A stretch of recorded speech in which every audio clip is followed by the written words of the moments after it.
जय श्री कृष्ण। आप सभी को देवशयनी एकादशी की हार्दिक शुभकामनाएं। आज सुनिए देवशयनी एकादशी व्रत कथा। अर्जुन ने कहा, हे श्री कृष्ण, आषाढ़ माह की शुक्ल पक्ष की एकादशी का क्या व्रत है? उस दिन किस देवता का पूजन होता है? उसका क्या विधान है? कृपा कर ये सब विस्तार पूर्वक बताइए। भगवान श्री कृष्ण ने कहा, हे धनुर्धर, एक बार नारद जी ने ब्रह्मा जी से यही प्रश्न पूछा था। तब ब्रह्मा जी ने कहा, हे नारद, तुमने कल युग में प्राणी मात्र के उद्धार के लिए सबसे श्रेष्ठ प्रश्न पूछा है, क्योंकि एकादशी का व्रत सब व्रतों में उत्तम होता है। इसके व्रत से सभी पाप नष्ट हो जाते हैं। इस एकादशी का नाम देवशयनी एकादशी है। ये व्रत करने से भगवान विष्णु प्रसन्न होते हैं। इस संबंध में मैं तुम्हें एक पौराणिक कथा सुनाता हूँ, ध्यान पूर्वक श्रवण करो। मांधाता नाम का एक सूर्यवंशी राजा था। वह सत्यवादी, मान, तपस्वी और चक्रवर्ती था। वह अपनी प्रजा का पालन संतान की तरह करता था। उसकी सारी प्रजा धन धान्य से परिपूर्ण थी और सुखपूर्वक जीवन यापन कर रही थी। उसके राज्य में कभी अकाल नहीं पड़ता था, कभी किसी प्रकार की प्राकृतिक आपदा नहीं आती थी। परंतु न जाने उससे देव क्यों रुष्ट हो गए। ना मालूम राजा से क्या भूल हो गई कि एक बार उसके राज्य में अकाल पड़ गया और प्रजा अन्न की कमी के कारण अत्यंत दुखी रहने लगी। राज्य में यज्ञ होने बंद हो गए। अकाल से पीड़ित प्रजा एक दिन दुखी होकर राजा के पास जाकर प्रार्थना करने लगी, हे राजन, समस्त संसार की सृष्टि का मुख्य आधार वर्षा है।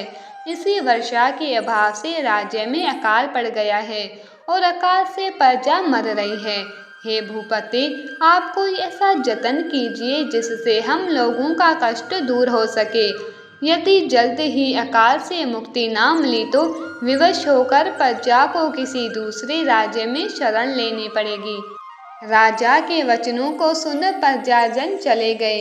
राजा मांधाता भगवान की पूजा कर कुछ विशिष्ट व्यक्तियों को साथ लेकर वन को चल दिया। वहाँ वह ऋषि मुनियों के आश्रमों में घूमते घूमते अंत में ब्रह्मा जी के मानस पुत्र अंगिरा ऋषि के आश्रम पर पहुँच गया।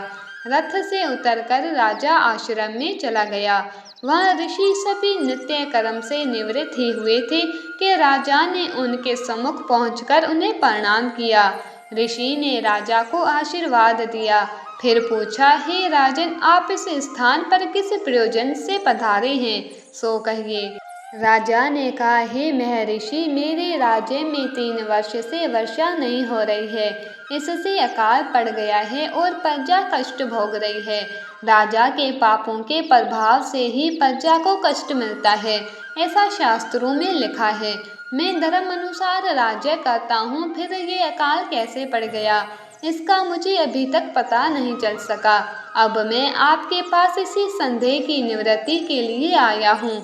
आप कृपा कर मेरी इस समस्या का निवारण कर मेरी प्रजा के कष्ट को दूर करने के लिए कोई उपाय बताइए। सब वृत्तांत सुनने के बाद ऋषि ने कहा, हे नृपति, इस सतयुग में धर्म के चारों चरण सम्मिलित है। ये युग सभी युगों में उत्तम है।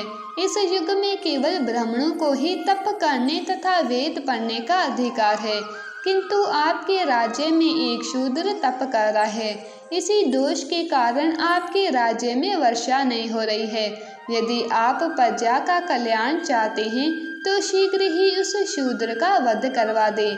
जब तक आप ये कार्य नहीं कर लेते तब तक आपका राज्य अकाल की पीड़ा से कभी मुक्त नहीं हो सकता। ऋषि के वचन सुन राजा ने कहा, हे मुनि श्रेष्ठ, मैं उस निरपराध तप करने वाले शूद्र को नहीं मार सकता। किसी निर्दोष मनुष्य की हत्या करना मेरे नियमों के विरुद्ध है और मेरी आत्मा इसे किसी भी स्थिति में स्वीकार नहीं करेगी। आप इस दोष से मुक्ति का कोई दूसरा उपाय बतलाइए।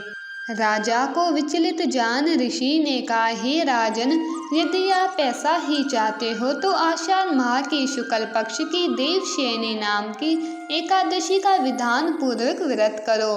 इस व्रत के प्रभाव से तुम्हारे राज्य में वर्षा होगी और प्रजा भी पूर्व की भांति सुखी हो जाएगी, क्योंकि इस एकादशी का व्रत सिद्धियों को देने वाला है और कष्टों से मुक्त करने वाला है।